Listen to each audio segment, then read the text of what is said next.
Olá! Nesse vídeo iremos falar do funcionamento do calorímetro.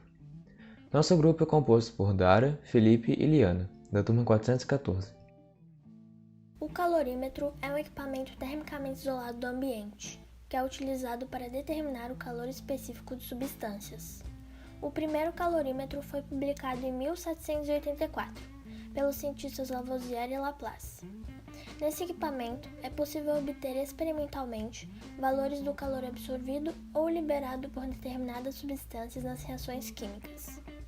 A energia liberada aquece a água presente na estrutura do calorímetro, e assim, com a medição da variação da temperatura, é possível calcular a quantidade de calor específico.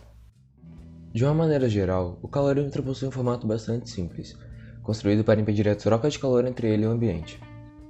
Existem diversos tipos de calorímetros, porém todos são constituídos essencialmente de um recipiente de paredes finas, que é envolvido por outro recipiente hermético de paredes mais grossas e isolantes, em que o calorímetro evita a entrada ou saída de calor num processo bem semelhante ao da garrafa térmica. Nesse recipiente de paredes finas, há a presença da água, onde o recipiente para a amostra será encaminhado. Além disso, estão presentes no calorímetro dois importantes acessórios: um termômetro, usado para medir a temperatura, e um agitador, utilizado na realização de estudos térmicos que envolvem substâncias líquidas, como a água, por exemplo. O agitador atua na agitação do sistema e tem como principal objetivo possibilitar que este alcance o equilíbrio térmico de uma maneira mais rápida. Ao inserir dois copos com temperaturas distintas dentro de um calorímetro, ocorrerá a troca de calor entre os mesmos até que o equilíbrio térmico seja definitivamente alcançado. É muito comum dizer que em um calorímetro, o calor cedido por uma substância é igual ao calor recebido por outra substância. Através dessa igualdade, podemos identificar e determinar algumas grandezas térmicas, como capacidade térmica, calor específico e entalpia. Dentre os conceitos que podem ser associados à transferência de calor no calorímetro, nota-se a temperatura, que é o grau de agitação das partículas que constituem uma substância ou um corpo. A dilatação térmica, que ocorre quando uma grande quantidade de calor é cedida ou recebida, o que pode afetar também o estado físico da substância, e também outras relações, como calor, trabalho, temperatura, pressão e volume. Agora iremos falar sobre os tipos de calorímetros e suas características. Xícara de café. Esse calorímetro consiste em um recipiente isolante, onde é colocado o corpo que produzirá ou absorverá calor. A tampa desse recipiente apresenta dois orifícios, um para o termômetro e o outro para o agitador.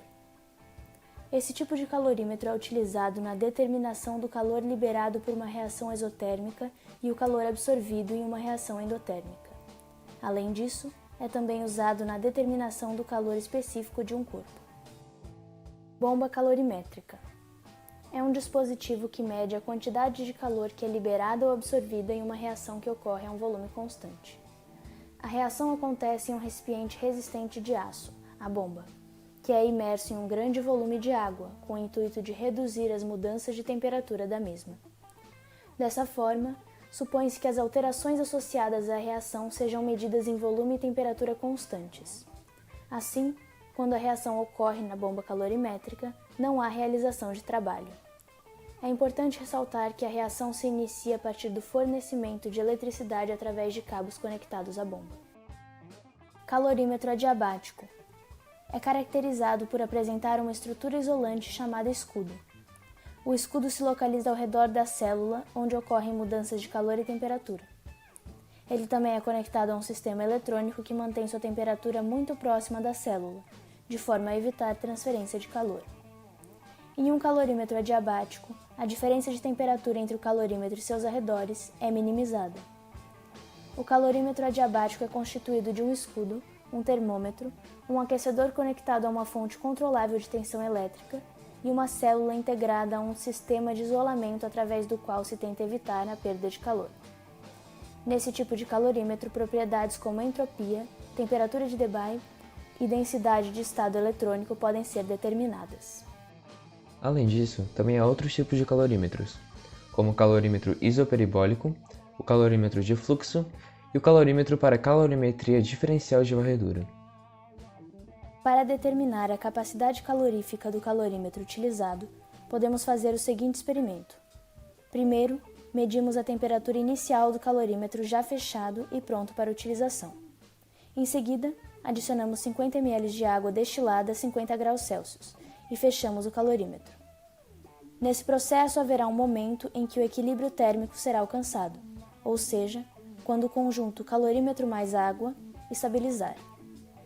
Quando isso acontecer, devemos medir novamente a temperatura e, com isso, podemos realizar os seguintes cálculos para determinar a capacidade calorífica do calorímetro, em que a densidade da água é igual a 0,986 e a capacidade calorífica da água é igual a 4,18. Agora iremos passar um vídeo elaborado pelo professor José Gershon, atuante da instituição de ensino PUC-Rio, filmado por Camila Willickson. O vídeo explica a determinação experimental do calor da reação de neutralização do hidróxido de sódio com ácido clorídrico.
E estas foram as referências utilizadas para o trabalho. Esperamos que você tenha entendido os conceitos abordados e gostado da nossa apresentação.